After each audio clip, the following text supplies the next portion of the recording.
大家好，我是夏妈，来做周五的晚餐。今天我想吃麻辣香锅，就准备了一些菜哈，香菇啊、土豆、玉米、莲藕这一些。香菇改花刀，就是留下一点那种小碎末嘛，你就和那个淮山放在一起，到时候可以煮汤。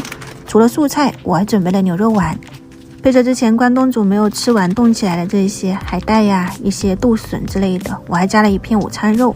土豆、玉米、香菇煮的时间比较久嘛，你就先下进去，直到土豆你可以就是能够掰碎了以后，你再把那些丸子像海带这一些都是提前解冻了的，所以就稍微煮一下就行了，给它们捞出来。我还放了一点点食用盐在里面的。今晚还是3个人吃饭，我的契约搭档家里有急事哈，回老家了，就煮了3块面，就其实煮了一点点米饭的，但想着他们应该吃这种麻辣香锅，肯定会喜欢面条，我就多煮了一点。尤其是我们家一姐那个面条控哦，这里基本上就是很多都是她吃完的。全部煮熟了以后，你就给它捞出来。最后我是烫了一点菠菜、金针菇，下面是一点莲藕片，烫熟了就可以了哈。同样是给它放好。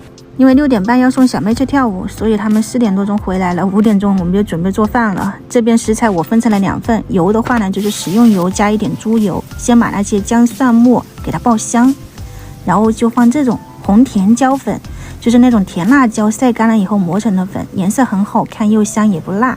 然后就是一点点这种麻辣鲜，你也可以用五香粉，一定是要有一点点那种香辛料的味道，给它们用小火炒香，就稍稍搅拌一下，整个颜色红润润，闻起来又香但又不辣，就很有食欲。给他们加了1罐这种小一点的番茄罐头200克。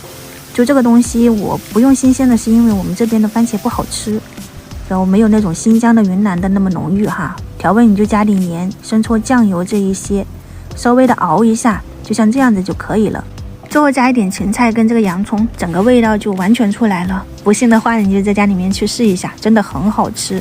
因为做麻辣香锅最主要就是有些不能吃辣的嘛，你就试一下这个做法。这一拌就是先给他们拌均匀，因为我后面要加辣嘛，所以他们这个的话呢是拌的比较多的，就搅拌一下。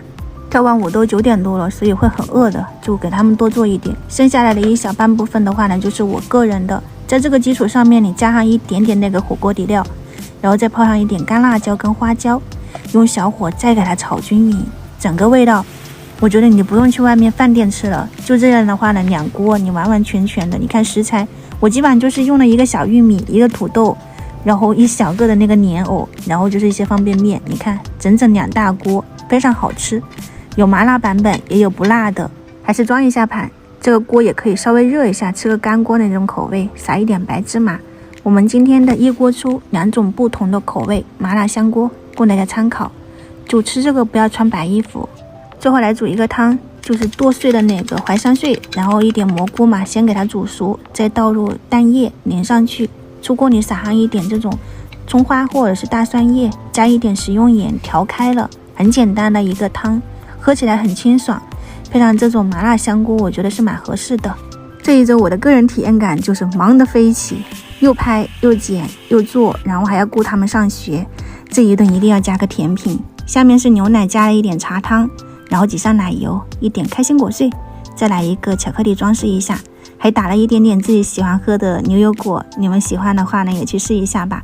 也希望大家工作、生活、学习之间要劳逸结合。明天又是周末呢，祝大家周末愉快，好好休息，也是我的个人时光。下周一再见，拜拜。